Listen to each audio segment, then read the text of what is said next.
कि मुझे नरकलोकों के बारे में बताइए। और श्री सुखदेव जी ऐसे ऐसे नरकलोकों के बारे में बताते हैं जिनको सुन करके राजा परीक्षित भयभीत हो जाते हैं। कुल मिलाकर के कितने नरकलोक हैं? जो मुख्य नरकलोक हैं वो 28 नरकलोक हैं। बहुत से नरकलोकों का वर्णन आया है। एक कुंभी पाकम नरक है। जो भी व्यक्ति पशु पक्षियों को मारते हैं, गाय को मारते हैं, विप्र को वध करते हैं, दानी को दान देने से रोकते हैं, ऐसे लोग कुंभी पाक नरक में जाते हैं। और जिसमें प्रवेश करने का द्वार जानते हैं कितना बड़ा है? ये जो घड़ा है ना, घड़े का मुख कितना होता है? इतना। और बस कुंभी पाक में प्रवेश करने का जो द्वार है वो इतना सा है, जिसके अंदर मल मज्जा भरा हुआ है और जिसको देख करके पापी रुदन करते हैं, तड़पते हैं।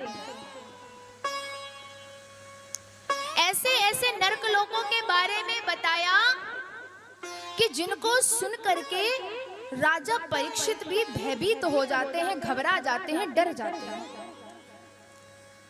और डर करके राजा परीक्षित ने श्री सुखदेव जी से पूछा कि क्या ऐसा हो सकता है कि जीव पाप करे और नरकलोक भी ना जाए?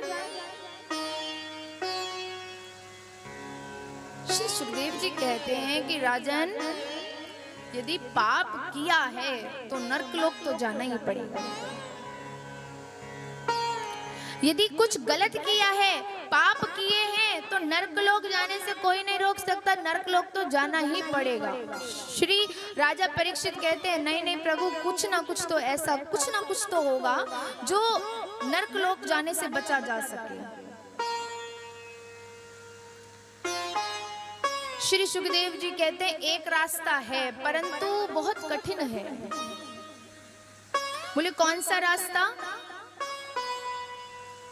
बोले यदि अंत समय में ठाकुर जी का नाम मुख से निकल जाए तो चाहे कितना भी बड़ा पापी हो, वो नरकलोक जाने से बच जाता है, फिर वो नरकलोक नहीं जाता।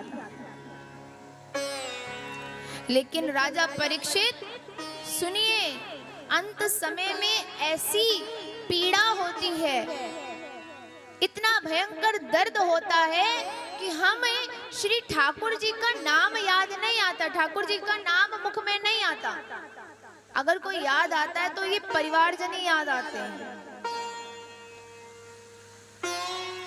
और लिखा भी गया है कि जन्म जन्म मुनि जतन कराही, जन्म जन्म मुनि जतन कराही, जन्म जन्म मुनि जतन कराही, जन्म जन्म मुनि जतन कराही, अंतराम कही आवत नाही, अंतराम कहे आवत नाही। क्या लिखा है कि जन्मों जन्मों से मुनि तप करते हैं, जप करते हैं कि अंत समय में प्रभु का नाम मुख में आ जाए, लेकिन भगवान का नाम मुख में नहीं आता, इसलिए कहा गया है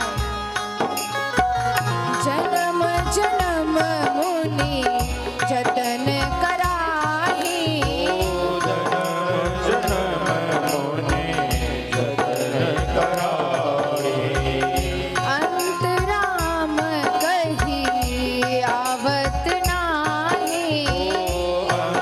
अंतराम कहे आवत नाही। तो महाराज, जन्म जन्म मुनि जतन कराही और अंतराम कही आवत नाही।